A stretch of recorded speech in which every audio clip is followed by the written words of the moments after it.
Très chers abonnés, bonjour, au plaisir de se retrouver aujourd'hui pour une nouvelle vidéo, un tutoriel.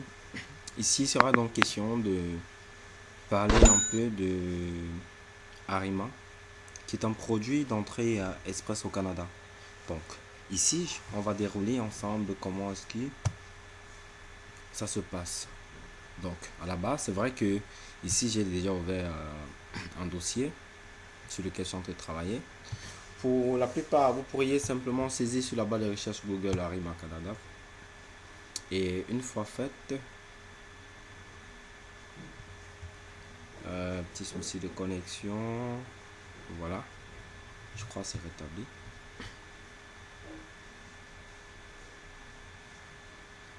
On va patienter un moment. Je vais réactiver. Voilà. Une fois faite, on va se retrouver ici pour ouvrir. On va tout dire, c'est plus facile. Le lien, je vous la mettrai en description sous la vidéo, d'accord? Voilà. Donc, ici, il s'agit de la page d'accueil d'Arima. Une personne désirant utiliser le service d'Arima doit en premier créer un compte, 2 compléter son profil, 3 sélectionner le service désiré. Voilà. En ce qui me concerne, j'ai déjà créé un compte et puis je suis à la phase 2.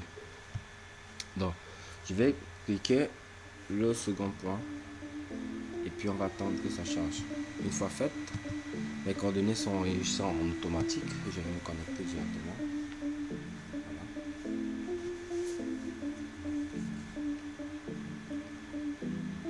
Et une fois connecté, nous allons patienter que le chargement se fasse.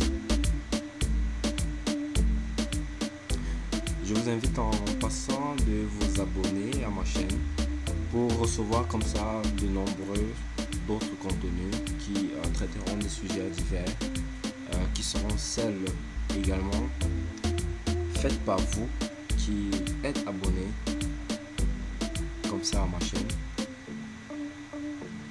Voilà, on va patienter un moment pendant que ça charge.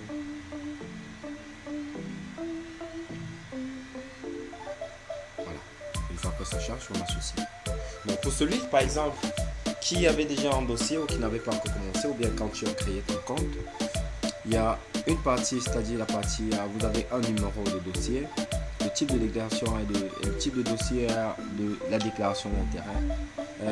Il y a la date de soumission que je n'ai pas encore soumis. Il y aura également le statut de dossier. Le statut de dossier est la partie qui permet de savoir à quel niveau se trouve votre process. Donc je ne vais pas dérouler parce que ici s'y trouve des informations personnelles et que je ne souhaite pas partager avec vous. Donc pour continuer, je dois cliquer sur les 3 points ici et dire poursuivre mon inscription. Une fois que j'ai cliqué, nous aurons cette nouvelle page qui est celle de la déclaration d'intérêt qui va charger. Vous verrez à la base qu'il y a la partie renseignement personnel qui est à la base déjà faite. Il y a la partie coordonnées que j'ai remplie déjà.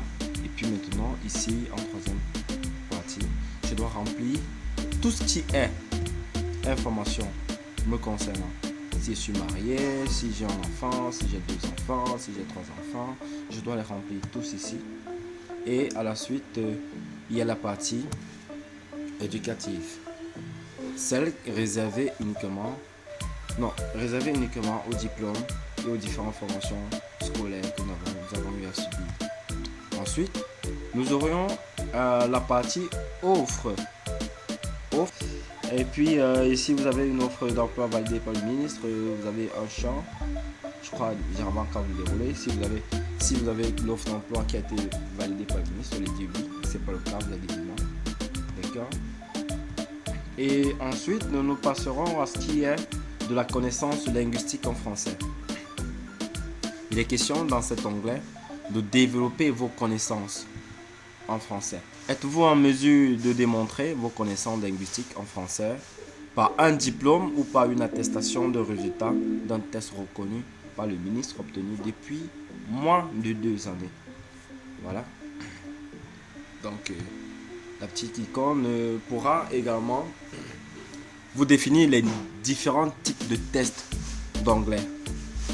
Vous avez les tests d'évaluation adaptés pour le Québec, qui s'appelle le TEFAC, de la Chambre de commerce et de l'industrie de Paris, l'Île-de-France, bien sûr, c'est là où ça se trouve. Vous avez le test de connaissance de français pour le Québec,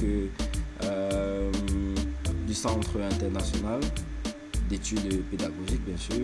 Vous avez différents tests, différents diplômes. Toutes ces accréditations sont celles qui permettent à l'avancement et à l'évolution de votre dossier pour ce process. D'accord? Voilà.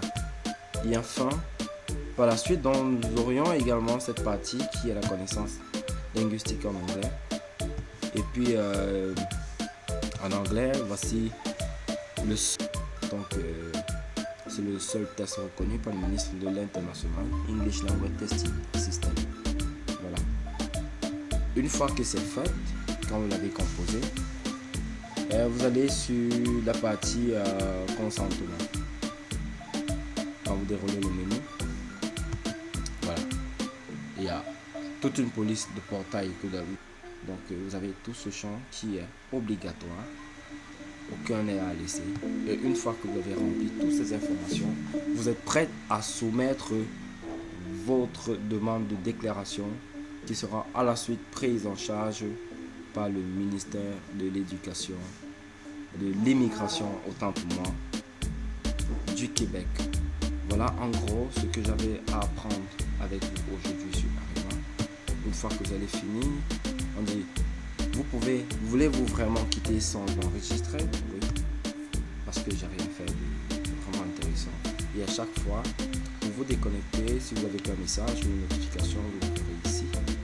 Si vous avez plusieurs dossiers, je peux créer autant de dossiers que vous pouvez. Et ici, sur cette icône qui parle de votre profil, à chaque fois, vous pouvez vous déconnecter ici. Je vous remercie, très chers abonnés, d'avoir suivi ce tutoriel. Très chers abonnés, de me faire un peu de pouce, de liker et de vous abonner comme ça à ma chaîne pour m'encourager à développer de nombreux